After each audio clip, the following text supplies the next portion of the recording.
চলুন সরাসরি আজকের মূল আলোচনায় ঢুকে পড়ি। প্রতিদিন যে 5 ওয়াক্ত সালাত আদায় করা হচ্ছে তার ভিত্তিটা আসলে কি? এই যে রুকু, সিজদা, নির্দিষ্ট রাকাত, এগুলো কি এমনি এমনি শতাব্দীর পর শতাব্দী ধরে তৈরি হয়েছে, নাকি এর পেছনে একদম সুদৃঢ় অপরিবর্তনীয় কোনো ঐতিহাসিক ভিত্তি আছে? আজকের এই বিশ্লেষণে ঠিক সেই ঐতিহাসিক যাত্রার মানচিত্রটাই তুলে ধরা হবে, যা হাজার বছর ধরে একেবারে অবিকৃত রয়েছে।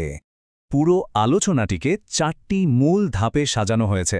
প্রথমে দেখা হবে কোরআনের নির্দেশ ও এর বাস্তব প্রয়োগ, এরপর মিরাজ ও জিব্রাইল আলাইহিসসালামের শিক্ষা, তারপর হাদিসে সালাতের পূর্ণাঙ্গ রূপ এবং সব শেষে 4 মাযহাবের ঐতিহাসিক ঐক্যমত্য। চলুন শুরু করা যাক। তো আমাদের প্রথম ধাপ কুরআনের নির্দেশ ও বাস্তব প্রয়োগ। যে কোনো আচারের শুরুটা কোথা থেকে হয়? ইসলামী বিধানে এর শুরুটা কিন্তু একদম সরাসরি ঐশী বাণী থেকে। সালাতের বাধ্যবাধকতা আর রুকু করার নির্দেশ সরাসরি এসেছে কুরআন থেকে।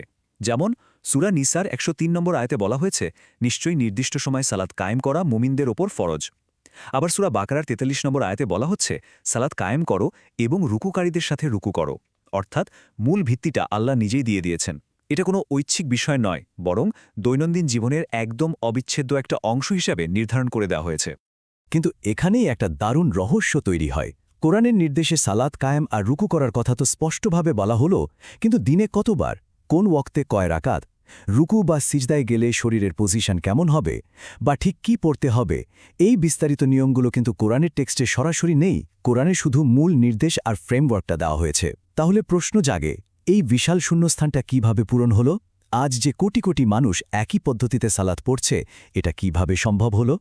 এই রহস্যের চূড়ান্ত সমাধানটা লুকিয়ে আছে রাসূলুল্লাহ সাল্লাল্লাহু আলাইহি ওয়াসাল্লামের একটি অসাধারণ বাণীতে। তিনি বলেছেন, তোমরা আমাকে যেভাবে সালাত আদায় করতে দেখো সেভাবেই সালাত আদায় করো। এর মানে হলো, আল্লাহ মূল নির্দেশ দিয়েছেন ঠিকই, কিন্তু এর বাস্তব প্রয়োগ বা প্র্যাকটিক্যাল ডেমনস্ট্রেশন এসেছে রাসূল সাল্লাল্লাহু আলাইহি ওয়াসাল্লামের জীবন্ত উদাহরণ থেকে। সালাতের এই প্রয়োগ কিন্তু কোনো থিওরিটিক্যাল বিষয় না, এটা বাস্তব জীবনের একটা প্রদর্শন, যা প্রতিদিন 5 বার করে দেখানো হয়েছে। আর এই যে শেখানোর অবিচ্ছিন্ন ধারা, একেই ঐতিহাসিক পরিভাষায় বলা হয় তাওয়াতুর। মানব ইতিহাসের অন্যতম বিস্ময়কর একটা পদ্ধতি এটি। একটু গভীরভাবে ভাবলে অবাক হতে হয়। হাজার হাজার সাহাবী রাসূল সাল্লাল্লাহু আলাইহি ওয়াসাল্লামের প্রতিটা নড়াচড়া অত্যন্ত নিখুঁতভাবে পর্যবেক্ষণ করেছেন। শুধু দেখেননি, হুবহু মুখস্থ করেছেন এবং কোনোরকম বিকৃতি ছাড়াই পরের প্রজন্মকে শিখিয়েছেন। বিশাল একটা জনসমষ্টি যখন কোনো কিছু হুবহু এক প্রজন্ম থেকে আরেক প্রজন্মে পার করে দেয়, সেটাই তাওয়াতুর। আর এই তাওয়াতুর পদ্ধতি নিশ্চিত করেছে যে সালাতের কাঠামো এক চুল পরিমাণেও বদলায়নি। এবার আসা যাক আমাদের দ্বিতীয় ধাপে, মিরাজ ও জিব্রাইল আলাইহিসসালামের শিক্ষা, অর্থাৎ ঐতিহাসিকভাবে সালাতের সূচনাটা কিভাবে হলো। এই মহাজাগতিক উপাসনার টাইমলাইনটা কিন্তু বেশ ঘটনাবহুল। মিরাজের রাতে প্রথমে উম্মাতের ওপর 50 ওয়াক্ত সালাত ফরজ করা হয়েছিল, এটা আমাদের অনেকেরই জানা। পরে একটা দীর্ঘ ঐতিহাসিক প্রক্রিয়ার মাধ্যমে তা কমিয়ে 5 ওয়াক্তে আনা হয়। কিন্তু সবচেয়ে চমৎকার ব্যাপার হলো, সালাতের মেকানিক্স বা যান্ত্রিক দিকগুলো কিন্তু সেই রাতে শেখানো হয়নি, বরং ঠিক পরের দিন ফেরেশতা জিব্রাইল আলাইহিসসালাম পৃথিবীতে আসেন এবং রাসূল সাল্লাল্লাহু আলাইহি ওয়াসাল্লামকে ওয়াক্ত অনুযায়ী ইমামতি করে একেবারে বাস্তবে সালাত পড়িয়ে দেখান। টানা 2 দিন ধরে প্রতিটি ওয়াক্তের শুরু এবং শেষের সীমানায় সালাত আদায় করে তিনি এর নিয়মকানুন শারীরিকভাবে প্রদর্শন করেছিলেন। এখানে সবচেয়ে গুরুত্বপূর্ণ পয়েন্ট হচ্ছে এই হস্তান্তরের নিখুঁত চেইন বা শৃঙ্খলটি। ঐশী নির্দেশ সরাসরি আসমান থেকে এসে কেবল বইয়ের পাতায় তত্ত্ব হয়ে থাকেনি। জিব্রাইল আলাইহিসসালাম যেভাবে নিখুঁতভাবে রাসূল সাল্লাল্লাহু আলাইহি ওয়াসাল্লামকে শিখিয়েছিলেন, ঠিক সেভাবেই তিনি তার সাহাবীদের শিখিয়েছেন।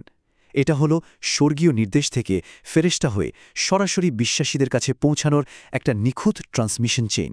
তথ্যের কোনো ঘাটতি বা বিচ্যুতি এখানে ঘটেনি। সামনে এগিয়ে আমাদের তৃতীয় ধাপে, হাদিসে সালাতের পূর্ণাঙ্গ রূপ। সাহাবীদের মাধ্যমে রেকর্ড করা সালাতের এই সম্পূর্ণ সিকোয়েন্সটা একটু খেয়াল করলেই বোঝা যায় এটা কতটা সুশৃঙ্খল। শুরুতেই তাকবীরে তাহরিমা, যা দুনিয়াবি সব কিছু থেকে নিজেকে আলাদা করার প্রতীক।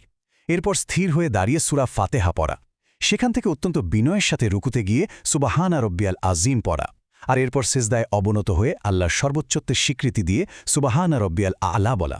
এরপর তাশাহুদ্দে বসা এবং সবশেষে ডানে ও বামে সালাম ফেরানোর মাধ্যমে এই উপাসনার সমাপ্তি। প্রতিটি মুভমেন্ট, প্রতিটি শব্দ সরাসরি ঐতিহাসিক পর্যবেক্ষণের মাধ্যমে হাদিস সাহিত্যে অত্যন্ত সতর্কতার সাথে সংরক্ষণ করা হয়েছে। এর সারসংক্ষেপটা কিন্তু অত্যন্ত জোরালো। প্রতিদিনের এই উপাসনার পুরো কাঠামো, প্রতিটা রাকাত, কিয়াম, রুকু, সিজদা, বসা এগুলো সবই সেই ঐতিহাসিক পর্যবেক্ষণের একদম সরাসরি প্রতিফলন। রাসূল সাল্লাল্লাহু আলাইহি ওয়াসাল্লামের আমল বা কাজ ছাড়া বাইরে থেকে একটা সিঙ্গেল জিনিসও এখানে ঢোকানো হয়নি।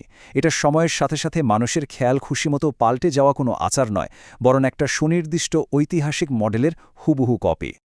আর এবার চলে আসছি আমাদের শেষ ধাপে, 4 মাযহাবের ঐতিহাসিক ঐকমত্য। ইসলামের যে 4টি প্রধান আইনি স্কুল বা মাযহাব আছে, হানাফি, মালিকি, শাফেঈ এবং হাম্বলি, এদের নিয়ে একটা সাধারণ ভুল ধারণা থাকতে পারে যে এত বড় ভৌগোলিক অবস্থান আর ভিন্ন ভিন্ন স্কলারদের কারণে হয়তো এদের মধ্যে বিশাল কোনো মতবিরোধ আছে। কিন্তু ঐতিহাসিক সত্যটা আসলে কি? এই 4 মাযহাবের আইনের মূল উৎস আসলে একই হাদিসগুলো, যার ফলে একটা অবিশ্বাস্য ঐকমত্য তৈরি হয়েছে। সালাতের ফরজ ও ওয়াজিব অংশে, মানে এর মূল ফাউন্ডেশনে, গোটা পৃথিবীর সব স্কলাররা 100% একমত, কারণ সেগুলো সরাসরি তাওয়াতুর বা অবিচ্ছিন্ন সূত্রে প্রমাণিত। পার্থক্য শুধু কিছু সুন্নাত বা মুস্তাহাবের ক্ষেত্রে, যেমন ধরুন হাত তোলার ভঙ্গি বা আমিন বলার ধরনে। কিন্তু সালাতের এই মৌলিক কাঠামোর ক্ষেত্রে গোটা পৃথিবীর ইতিহাস জুড়ে যে অভূতপূর্ব ঐকমত্য আছে, তাই ইবাদতের প্রামাণিক ভিত্তিকে আরও সুদৃঢ় করে। আজকের আলোচনার শেষে একটা গভীর ভাবনার জায়গা তৈরি হয়।